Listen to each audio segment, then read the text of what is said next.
பாருங்கள் ஃப்ரெண்ட்ஸ், நம்மளுடைய பொடலங்காய் பால் கூட்டு இது ரசம் சாதத்தோட காரக்குழம்பு சாம்பாரோட சூப்பராக இருக்கும். ஈவன் சப்பாத்தி தோசை கூட இதை நம்ம தொட்டுன்னு சாப்பிட்லாம். ரொம்ப சிம்பிளானது. வாங்க ஃப்ரெண்ட்ஸ், இப்போ இது எப்படி செய்கிறதுன்னுட்டு பார்க்கலாம். Hi friends, happy morning. Welcome to all channel friends. பாருங்கள் ஃப்ரெண்ட்ஸ், நான் இன்றைக்கி புடலங்காய் எடுத்து வச்சுருக்கேன். இந்த புடலங்காவை நம்ம ஒரு கூட்டு செய்யலாம். சூப்பராக இருக்கும். இது ஹெல்த்துக்கு ரொம்ப நல்லது. இதை எப்படி செய்கிறதுன்னுட்டு பார்க்கலாம் ஃப்ரெண்ட்ஸ். இதை ஃபஸ்ட்டு நம்ம கொஞ்சம் பொடியாக கட் பண்ணிவிட்டு கொஞ்சம் உப்பு போட்டு வேக வச்சு எடுத்துக்கிடலாம். பாருங்கள் ஃப்ரெண்ட்ஸ், இப்படி நல்லா பொடியாக கட் பண்ணிக்கிடலாம். அடுத்து இதுக்கு கொஞ்சம் உப்பு போட்டு கொஞ்சம் ஒரு 3/4 வேக்காடு வேக வச்சு எடுத்துடலாம் ஃப்ரெண்ட்ஸ். பாருங்கள் ஃப்ரெண்ட்ஸ், இப்போ நான் ஒரு அரை மூடி தேங்காய் எடுத்து வச்சுருக்கேன். கொஞ்சம் ஒரு பெரிய பூண்டில் ஒரு 2 பூண்டு, 1 ஸ்பூன் சீரகம். இந்த மிளகா கொஞ்சம் எனக்கு காரமாக இருக்கும். அதில் நான் ஒரு 6 பச்சை மிளகா எடுத்து வச்சுருக்கேன். இது எல்லாத்தையும் ரொம்ப நைஸாக இல்லை, மீடியமாக கொஞ்சம் ரொம்ப குறக்குறோன்னு இல்லாமல் கொஞ்சம் பரப்பரன்னு அரைச்சிக்கிடலாம். என்னது காய் பார்த்திங்கன்னாக்கா 3/4 கேஜி காய் இருந்துச்சு. ஸோ அதுக்கு நான் இந்த அளவுக்கு போட்டிருக்கேன்.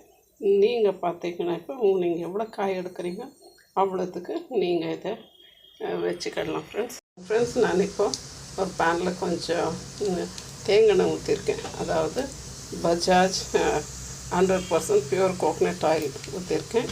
இதில் பார்த்திங்கன்னா கொஞ்சம் கடுகு, சீரகம், உளுத்தம் பருப்பு போட்டு தாளிச்சுன்னு இருக்கேன். இப்போ இதோட நான் கொஞ்சம் அந்த அரைச்சி வச்சுருந்த காயை சேர்த்துடுறேன். இப்போ காயை சேர்த்தாச்சு. நான் அடுத்தது அரைச்சி வச்ச அந்த தேங்காய், பச்சை மிளகாலாம் சேர்த்துடுறேன். போட்டு எல்லாத்தையும் கொஞ்சம் நல்லா கிளறி விட்டுறலாம் ஃப்ரெண்ட்ஸ். நான் இப்போ அரைச்சி வச்சு தேங்காயெல்லாம் சேர்த்துட்டு போயிட்டு நல்லா கிளறி கொடுத்துக்கிடலாம்.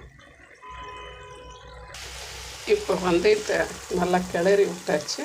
இதில் பார்த்திங்கன்னா அந்த பச்சை மிளகாவுடைய கொஞ்சம் ரா ஸ்மெல் போகிற வரைக்கும் ஒரு 2 to 3 minutes நம்ம கொஞ்சம் இப்படி வதக்கி கொடுத்துட்டு எடுத்துடலாம். இது பாருங்கள் ஃப்ரெண்ட்ஸ், இப்போ நல்லா அந்த பச்சை ஸ்மெல்லெல்லாம் போயிடுச்சு. இப்போ நான் கொஞ்சம் பால் ஊற்றுறேன். ஒரு அரை கிளாஸ் அளவுக்கு பால் ஊற்றிட்டு பின்ன தேங்காய், பச்சை தேங்காய் கொஞ்சம் ஊற்றிட்டு மூடி விட்டுறலாம். அவ்வளோதான் ஃப்ரெண்ட்ஸ், நம்மளுடைய பொடலங்காய் ஹோட்டல் ஸ்டைலில் பொடலங்காய் கூட்டு சூப்பராக ரெடி ஆகிடுச்சு. இதெல்லாம் ஒரு முறை செஞ்சு பாருங்கள். ரொம்ப நல்லாயிருக்கும். இது ஈவன் சப்பாத்தி தோசை கூட நல்லாயிருக்கும். சாதத்தோடு சாப்பிட, சாம்பார் சாதம், காரக்குழம்போடெல்லாம் சாப்பிட்றதுக்கு ரொம்பவே நல்லாயிருக்கும் ஃப்ரெண்ட்ஸ். தேங்க்யூ ஃபார் வாட்சிங். ப்ளீஸ் ஷேர் பண்ணுங்கள், லைக் பண்ணுங்கள், சப்ஸ்கிரைப் பண்ணுங்கள் ஃப்ரெண்ட்ஸ். தேங்க்யூ.